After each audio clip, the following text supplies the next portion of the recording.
What a wild ride, Yankees fans. Last night's game wasn't just another blip on the radar. It was the kind of gut-punch loss that sticks with you, especially when it comes with the added sting of losing the division lead. For weeks, the Yankees had held on to that top spot like it was their birthright. It felt safe, secure, like nothing could go wrong. But in the blink of an eye, or more accurately, over the course of 9 painful innings in Toronto, it was gone. Poof. Just like that, a lead that once stretched to 7 games evaporated, and now we're neck and neck with the Blue Jays in the American League East. And let's not sugarcoat it, this one hurt. The Yankees went down hard in the early innings, and it wasn't just a slow bleed. No, it was a full-blown collapse right out of the gate. Well, Warren took the mound, a rookie trying to earn his stripes, but from the moment he stepped up, things went sideways. He couldn't locate pitches, couldn't settle in, and the Blue Jays took full advantage. In what felt like minutes, the bases were loaded. Alejandro Kirk smashed a 2-run double, and then Addison Barger stepped up and drilled a home run that sent the Rogers center into a frenzy.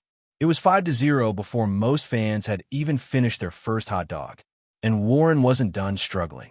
After walking Will Wagner, he served up another home run, this time to Davis Schneider, and suddenly it was 7-0. By the end of the third inning, Toronto had stretched the lead to 8 runs. That's the kind of hole that buries most teams. But the Yankees, to their credit, didn't roll over. They fought back, and they fought hard. It wasn't perfect, and it wasn't enough, but it was gutsy. It was classic Bronx Bomber heart. The 5th inning was when the offense finally woke up. Jason Dominguez and Anthony Volpe got things going with a pair of solid singles. DJ LeMahieu chipped in with an RBI single to get the Yankees on the board, and then Ben Rice followed up with another RBI hit. The momentum was shifting, even if only slightly. And then came the moment that cracked the game open. Aaron Judge stepped up and ripped a double off the wall, scoring another run. Suddenly, it was 8-3, and the energy in the Yankees dugout was different. But the real fireworks came when Giancarlo Stanton absolutely demolished a pitch and sent it 415 feet into the night sky. That was his first home run since the World Series last season, and boy, did it feel like a statement. With that swing, the Yankees were right back in it, trailing by just 2 runs. And they weren't done. In the 6th, Ben Rice came through again with a laser double, and then Aaron Judge drew the kind of intentional walk that's become second nature for him this season. With the bases loaded, Cody Bellinger grounded into what looked like a double play, but he hustled down the line, beat the throw, and brought in another run. 8-7. 1-run game. Unbelievable. By the 8th inning, things were boiling over. Down by 2, Ben Rice worked a gritty walk that brought up Judge once again. Everyone knew what could happen. The Blue Jays had walked him intentionally 4 times in this series already, but this time, they decided to pitch to him. Big mistake. Hanging sweeper. Boom. Judge didn't miss. He obliterated it. 440 feet. Tie game. 9-9. That's the kind of moment fans dream about. The captain stepping up in the clutch and delivering an absolute bomb to pull his team even. It felt like the Yankees had finally completed the comeback.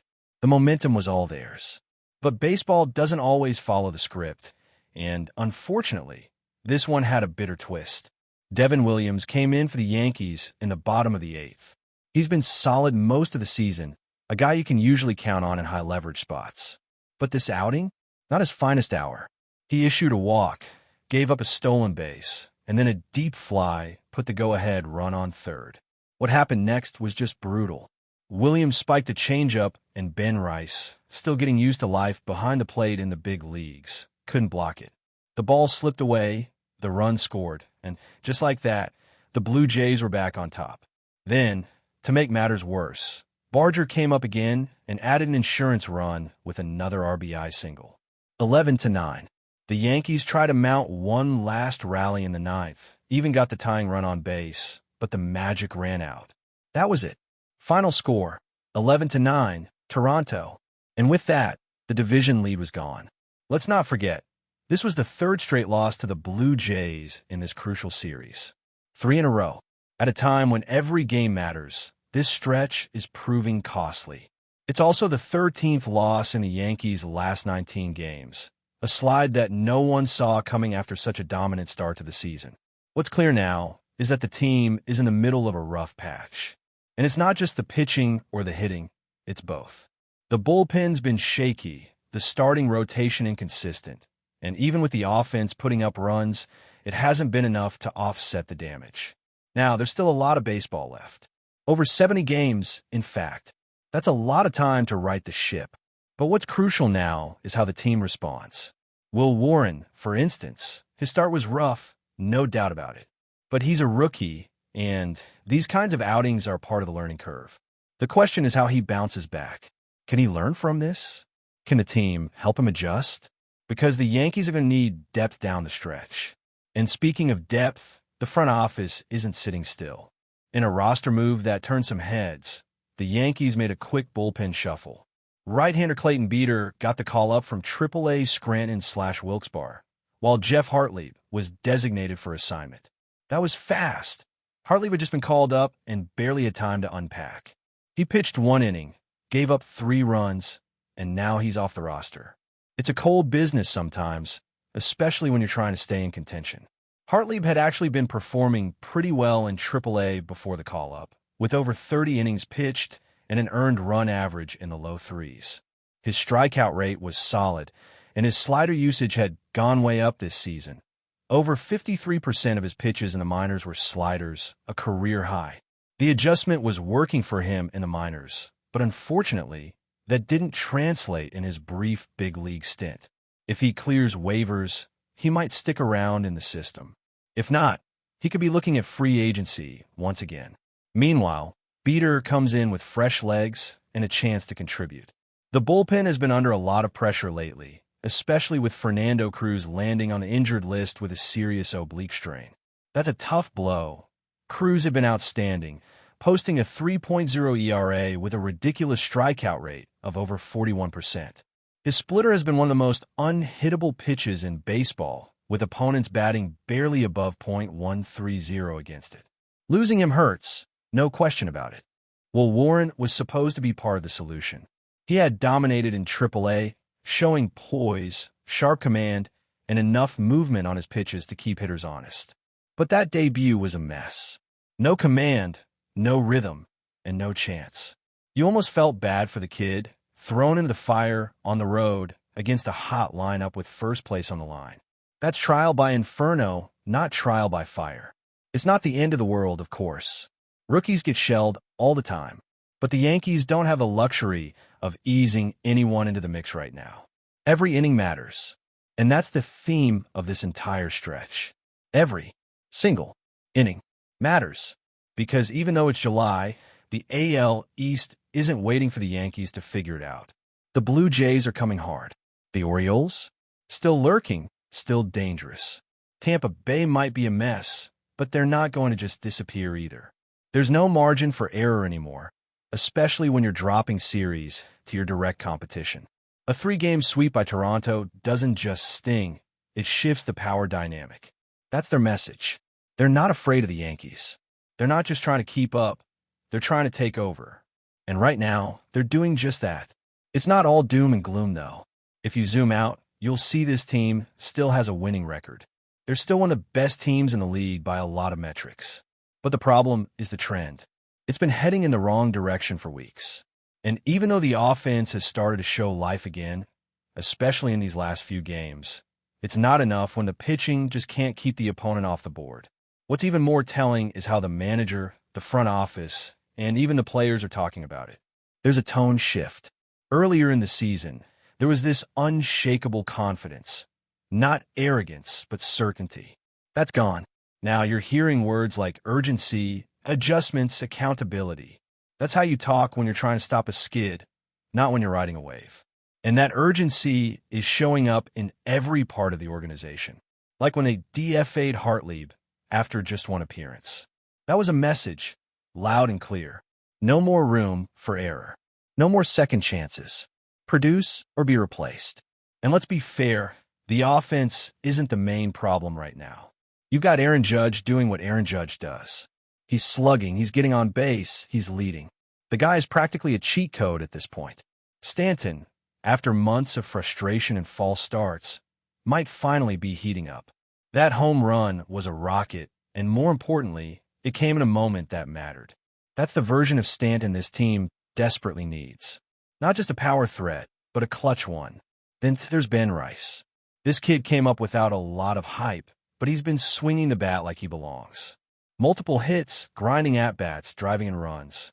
And he's doing it while catching, which isn't even his primary position. That's the kind of energy you love to see. Young, fearless, and productive. If he can keep this up, he might force his way into a bigger role, even when the regulars are healthy again. Anthony Volpe continues to be a steady force in the infield and at the top of the lineup. He's matured so much in just a short time. LeMahieu's health is always a question mark, but when he's in the lineup, he still delivers those veteran at-bats that keep innings alive. There's a core here that can win. They just got to get it back in sync. And let's not forget how close they came to stealing that game.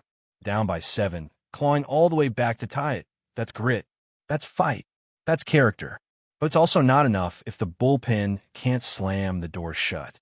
That wild pitch in the 8th, that was the dagger. And the worst part? You saw it coming. The moment Williams missed with that first changeup in the dirt, you just had that sinking feeling. The Yankees had worked too hard to let it slip away on something like that.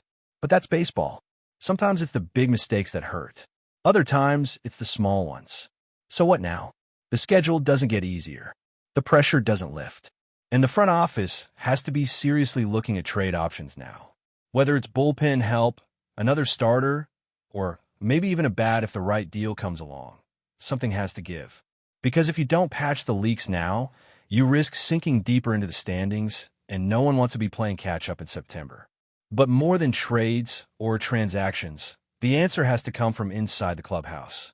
The stars need to be stars. The role players need to step up. And the manager needs to push the right buttons. This isn't about panic. It's about precision. It's about urgency.